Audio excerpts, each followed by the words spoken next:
You'll meet the long arm of the law in Horry and Georgetown counties. Coming up next on Carolina People.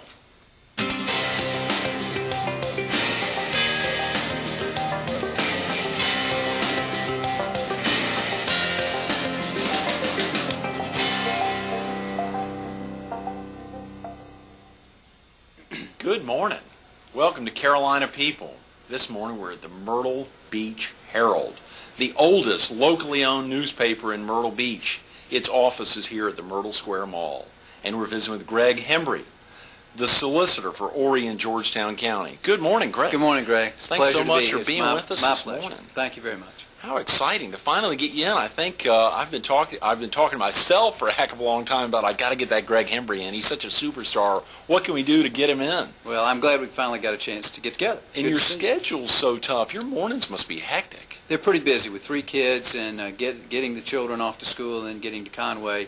My wife and I live in Little River, so we have quite a little drive in the morning to get to Conway, to the courthouse, or to Georgetown. I also serve Georgetown, so it's pretty busy in the mornings. That's a huge triangle if you've got to be in Georgetown one morning, and sometimes I'm sure you have to run through Conway. So you leave Little River, head to Conway, and then way down to Georgetown. That's a big deal. It's a lot of mileage on a car. If they outlaw cell phones in cars, I can pretty well quit because I spend a lot of time on the cell phone. Now you have one of those phones installed in your car. With the speaker and hands-free and all that nifty stuff. So you have to have that. Good for you. Well, that's exciting when you think of. And what inspired you all to move or to set up shop in Little River?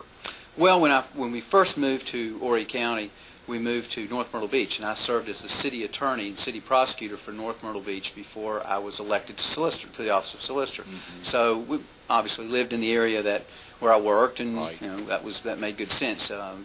Once I was elected solicitor, we considered moving someplace more centrally located, but we have a lot of friends up there and our church is up there, and our school, we like the schools there, so we elected to stay. How long have you been in Horry County, Greg? Moved here in early part of 1995. Okay, great. Am I correct that you grew up in Tennessee? Memphis, Tennessee is my hometown, and moved to South Carolina to go to law school back in the early 80s. Mm-hmm. So been in South Carolina for a long time, in Horry County for not quite 10 years. Right. And where did you meet your bride, Renee? I met Renee while I was in school, and I was in law school. She was in the journalism program at USC, in the master's program, and we met, and the rest is history. Wow. Became a South Carolina boy. Yeah. Does she work for a newspaper? No, she doesn't. She works taking care of our 3 children, which is probably just about as hard as working for a newspaper. Much harder, yes. It's a 24-hour day job. Very definitely. For both of y'all. Well, at least I have an office some other place. Her office is at the house, so she can't leave. She never gets to leave her office. What's it like being a dad, Greg? And you have how many children? 3. 3. I have 15, 13-year-old daughters and an 8-year-old son. Of course, it's wonderful. They're all a blessing. But they're very busy. This time of their lives, and we spend a lot of time up and down the road, and a lot of soccer games and football games and tennis matches and cross-country matches, and mm-hmm. a lot of that's our spare time, pretty much, is with our children. And you've got girls and boys? 2 girls and a boy. Oh, that's yeah. Right. Yeah. How exciting. It is. It's nice. It's wonderful. It must be incredible. When you think about the aspects, of course, of when we talk about solicitor, and when a viewer hears that word solicitor, for Horry and Georgetown County, what exactly does that mean? Is this an elected position or an appointed position, or how does that work? It's an elected position. I'm the elected prosecuting attorney for this judicial circuit, which is comprised of Horry and Georgetown counties. It's sort of an archaic term. South Carolina is now the only state in the union that uses the term solicitor to describe their elected prosecutor. There's 16 circuit solicitors throughout South Carolina. Each one of us has a multi-county jurisdiction. The largest one has 5 counties. Then, the more populated areas, Richland, Columbia, Charleston, Greenville, Spartanburg, Myrtle Beach, the more popular Horry County, more populated counties have 2 county circuits. So that's very common. But it's a term that was brought over from Great Britain, like much of our common law. And in South Carolina, we tend to hold on to tradition, and the term solicitor is kind of a neat tradition for us. Mm-hmm. Very definitely. Of course, in these 2 counties, you're serving geographically the largest county in the state, and I believe Georgetown's the 4th largest county in the state. So you serve everything in those two counties. That's correct. And it's a lot of, as I mentioned earlier, it's a lot of driving because they are very large counties. When you think about driving from Little River to Andrews, South Carolina, it's a good, almost a 2-hour trip, and so it's moderate. I'd say moderately populated. I mean, the population is growing; it's becoming more and more populous. But geographically, it's one of the larger circuits. Mm-hmm. And before becoming the city attorney there in North Myrtle Beach, were you in private practice at all, coming out of law school? At one point, I was in private practice for a couple of years, but almost my entire career I've spent as a criminal prosecutor. Okay. I started in 1987 as a prosecutor working in the Fifth Circuit Solicitor's Office. That's the Columbia area. Mm-hmm. I worked for then Solicitor Jim Anders. He gave me my first job as a prosecutor, and it wasn't long before I knew that was my calling. And mm-hmm. I love being a prosecutor, and that aspect for that subspecialty of law is what I intend to do for my career. And what do you love about it, Greg? When someone says, I love being a prosecutor, it sounds intimidating almost. Yeah, it's scary. Well, it's great fun. You get to try cases. Right. And the stakes don't get any higher than freedom.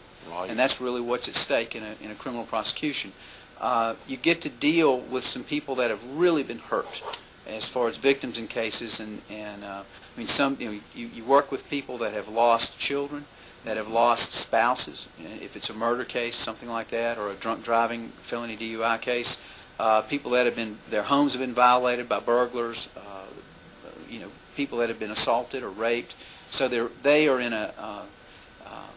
there's just genuine appreciation that comes from those folks when you can sort of help them navigate the criminal justice system and obtain some measure of justice for their case. So that's obviously very rewarding. And it's one of the few jobs in law that you always have the opportunity to do the right thing.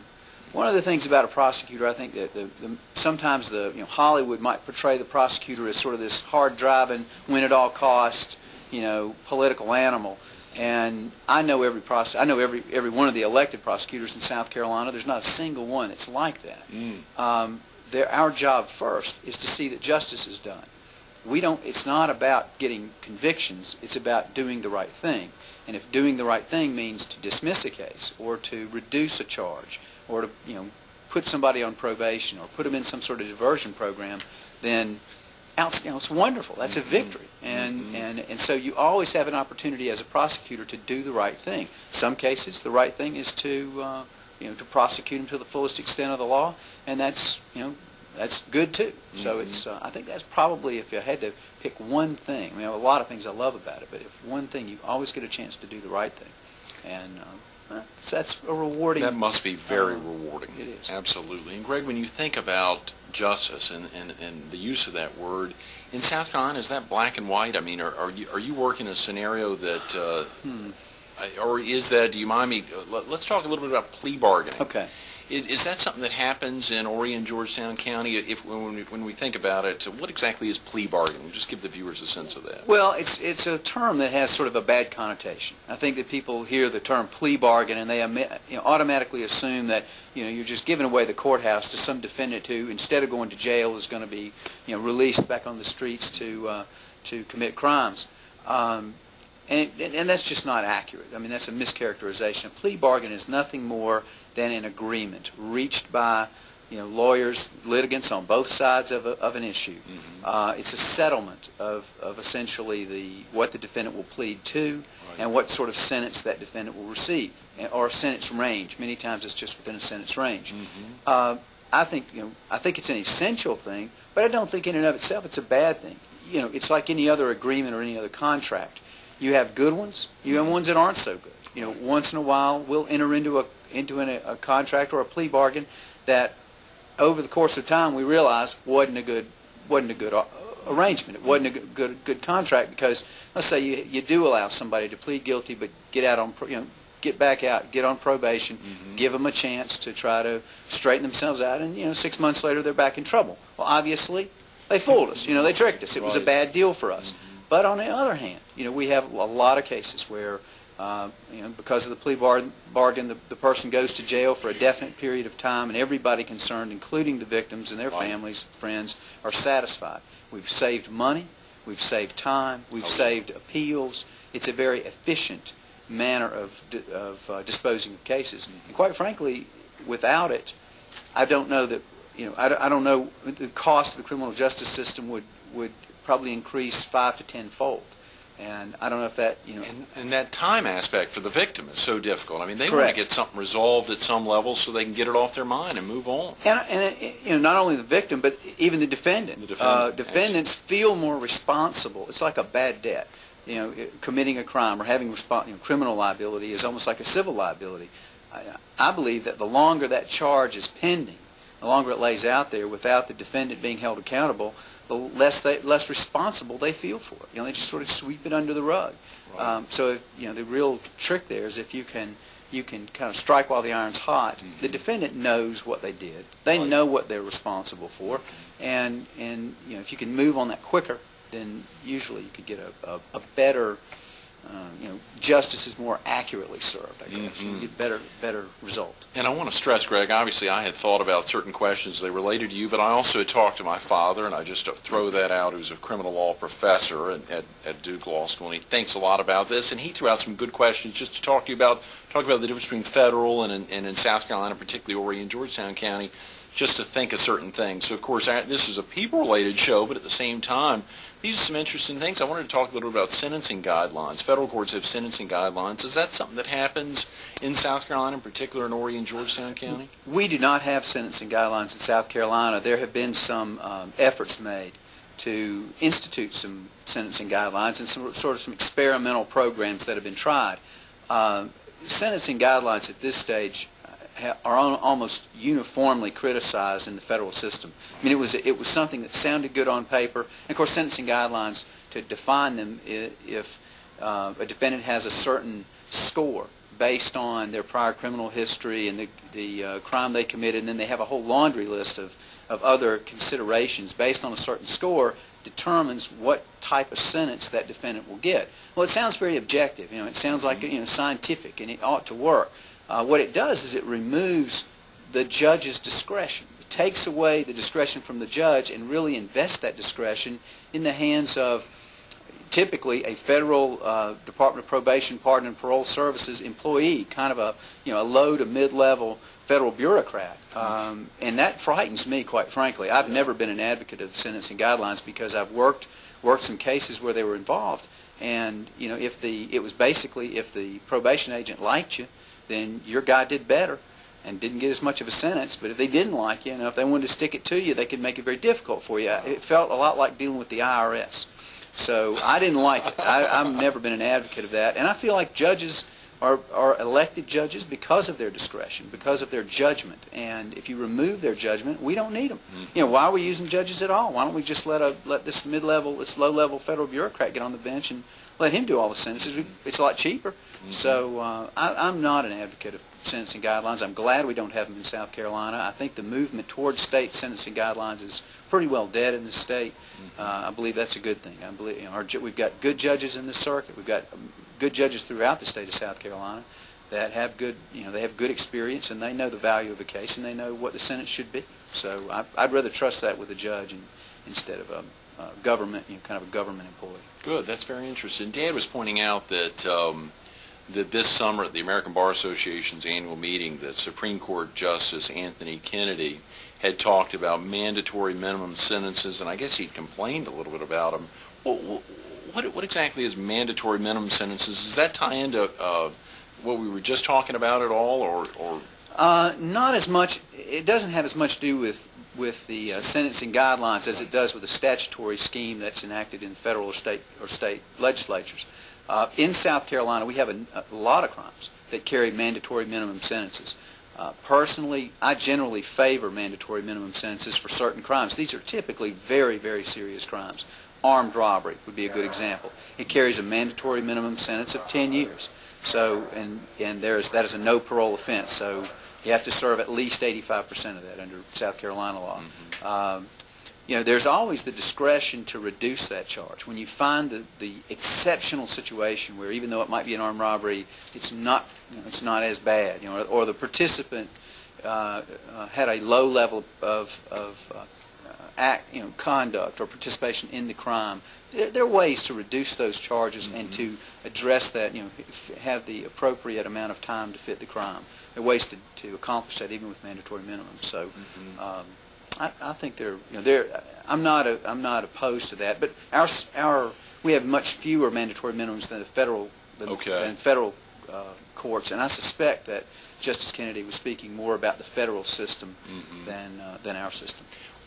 When someone says the word self-defense, how does that factor into what you do on a daily basis, Greg? What happens in a self-defense case?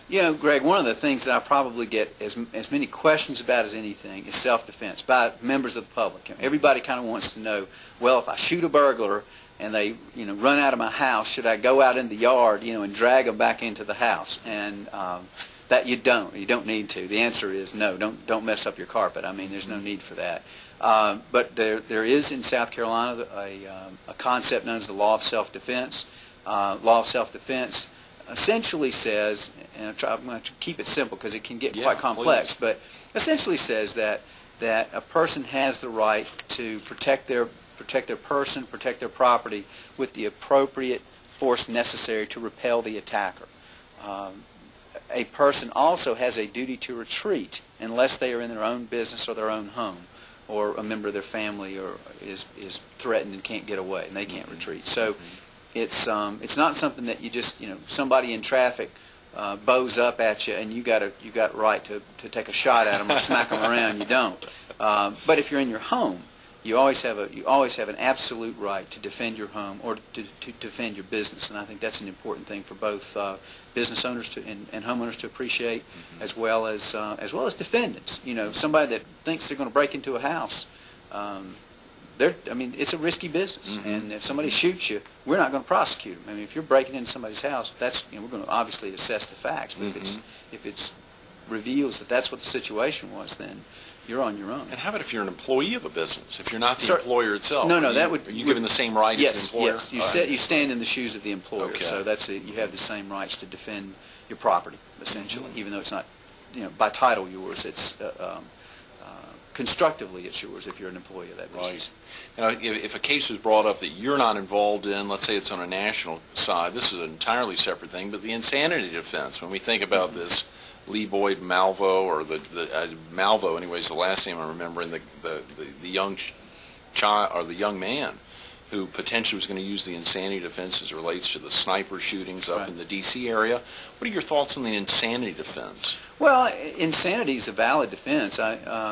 If the person is truly incapable of forming criminal intent, they think they're Napoleon Bonaparte. I mean, you're really crazy. Then certainly the criminal justice system is not the place for that person. There's another, a whole other branch of government or state government that will handle that kind of a problem. What I do find offensive is the use of the insanity defense as some sort of excuse or license, or very creative use of the insanity defense. I think the most notorious may be the Twinkie defense. Where this fellow ate out in California, ate Twinkies, and that's all he ate, and it affected his. He got a licensed psychiatrist to get on the witness stand and to testify that because he ate these Twinkies, he couldn't be held accountable for his actions. No. Well, of course that's absurd, and I think the most disturbing part of the insanity defense for me is to see professionals, people that have passed their boards and become professionals, really put their professional license out for sale, and that's very unfortunate. And it happens not a lot. I mean, I don't mean to criticize the entire profession of psychiatry or psychology, but there are bad lawyers out there. They're bad people that will not play it straight, and in every profession that exists, and there are people in the field of psychiatry will do the same thing, and that's troubling. I heard someone moving on to something else. I heard someone talking just this morning about someone who had a lot of money, some real estate person who had a lot of money, getting out of something where he had killed somebody. I mean, just the money in the courts. Someone talked about O.J. Simpson, as there was just too much money involved in something like that, and he paid his way out of some. When you think about the legal system and what you're charged to do, money doesn't factor in one iota. Not at all. I mean, we don't care. I mean, our approach is we have no friends to reward nor enemies to punish. Sometimes I think people can spend a lot of money and get hire better defense lawyers, and people that are just more skillful as criminal defense lawyers. But some of the better defense lawyers are actually the public defenders, because that's the only type of law they practice, and they do it day in and day out. And there's some very, very good public defenders out there, and I think I'd match them up as far as their skills against any hired private defense lawyer in this area. But it's true. You can afford to go out and maybe hire some of these psychiatrists that charge. We had a lady in the last death penalty case. She charged to review some notes and come testify for about an hour. She charged $10,000. Wow. I had another lady, an expert, that came from Washington State in a case we had, and she charged $16,000 for videotape testimony. She didn't even appear in court for videotape testimony that lasted about 2 hours. And basically, her testimony, the sum total of her testimony was, sometimes people make mistakes when they do identification of defendants. Well, it's a very obvious point, to spend $16,000 on. Oh, Lord. So yeah, I don't know how effective all that is. In both of those cases, the defendants were found guilty. It wasn't effective in those cases, but I'm sure in some that it is. You can kind of get some juror going that this is legitimate, and before you know it, they're trying to vote not guilty. And speaking of money, I think it was just last night I was trying to prepare for your interview this morning, and seeing there was a quote by you, or someone was posing that in a recent conviction, actually it was a few years back, it was the McKnight case, that you were targeting this woman because she was didn't have the fund, was poor, and I think there was a quote by Greg Hembree, yourself, that I could have cared less. She was a doctor's wife. We still would have prosecuted with the same intensity that we went after. Well, that's true. I mean, as I say, their amount of money, again, may help that person hire better lawyers, or be able to afford some of these creative defense witnesses. But as far as how we're going to handle them, it really doesn't make any difference to us. What's the longest trial you've ever had, Greg? I suspect 2 weeks. We're typically pretty quick in South Carolina on our trials. You see some other states, you got California, and they try a case for 6 months. In death penalty litigation in other states, you see them lasting months and months. It'd take them a month just to pick a jury. We get a jury picked in 3 days. Why we're so efficient, I couldn't really say. I think that our judges keep us moving along. We don't. You saw something like the O.J. case where they would have a motion hearing that might last an hour on Thursday, and then they'd quit for the day. Well, we don't do that. We may have a motion that lasts an hour, and then we go right back into testimony, and we may work till 7, 8 at night. Particularly in a death penalty case or something where we've got a jury sequestered, we work into the night and get up early and kind of keep it moving. So 2 weeks is the longest case I've been in. Is that? I think in my hometown, Durham, there was a recent murder trial, the Peterson trial, which went on. Exactly. When we think, obviously, in court, cameras were used throughout, and there's concerns about cameras in the courtroom. Do you have thoughts on that, Greg? I used to sort of oppose the cameras in the courtrooms. I guess growing up as a prosecutor, if you want to think of it like that, we didn't have that. You didn't see TV cameras in the courtrooms really ever. And so that's what I became accustomed to. Since then, I've had one case that was on court TV and it lasted a week. I was a bit skeptical about what effect that might have. I was afraid that people might start playing to the cameras and really, lose track of what we were really trying to do, and that's make sure there's a fair trial here and that justice is done, and it becomes more about who can, look better on TV. That's not what happened. It was a good learning experience for me, because the crew from Court TV was the real pros, and they set up. We didn't really have any contact with them. I mean, they just kind of sat up there and they were quiet. You really didn't know they were there within an hour, and so everybody kind of went back to handling the case as they would normally. You kind of forgot they were there. So I think it's a good thing. I think the public needs to see what's going on in their court system and their system of justice, and I'm in favor of it. I tune into Court TV on a regular basis myself. So. Now in the federal courts, there's no televising of a criminal trial. Right. Well, why do you think, let's say our nation's highest court, the U.S. Supreme Court or other federal courts, that they would not allow cameras in there? I can't imagine. I think it's more tradition, and they're comfortable with the way it currently stands. They probably want to keep it that way. Mm-hmm. Do you see any potential problems arising from TV coverage? Oh, sure. I think that you could still have the potential of a lawyers or some of the litigants playing to the crowd, so to speak. But I've just not seen it. And again, we had the court TV case, but since then, I've probably had half a dozen cases that were pretty well covered by local media. Mm-hmm. From gavel to gavel. Right. And it's just not been a problem. So. Well, I'm sorry, not to cut you off, Greg. No, what was that? We just got a couple of minutes. What was that court TV trial? That was the Renee Poole case. Okay. Renee Poole was a young lady who separated from her husband. She then initiated sort of for them to get back together, reunited. Talked him into coming to Myrtle Beach for sort of a honeymoon. It was on, I believe, their 3rd anniversary. Mm-hmm. And they had a little baby girl. They brought their daughter with them. But the plan was that she had her boyfriend here at the beach, and they concocted this plan to murder Brent Poole on the beach, and they carried it out. She lured him out to the beach, to a deserted area at Myrtle Beach, now where Grand Dunes is, in that general area. But at the time, it was a pretty deserted part of the beach. And the boyfriend murdered him out there on the beach. Tried to make it look like a robbery. It was a pretty sorry attempt. It was clear that the wife was involved, and she was convicted. Wow, well, that would have been an exciting case. Lastly, Greg, what do you like best about what you're doing as Horry and Georgetown County solicitor? The system itself is very fair, and I think people need to understand that when they come to the courthouse, that they're going to get a fair shot. They might be wrong, and they may lose.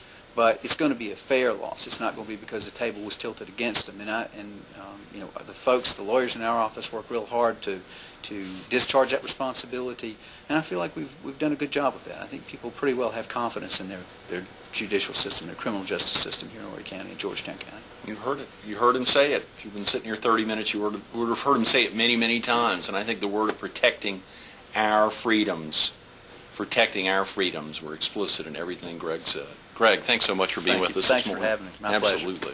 Stay tuned to more Carolina People coming up next.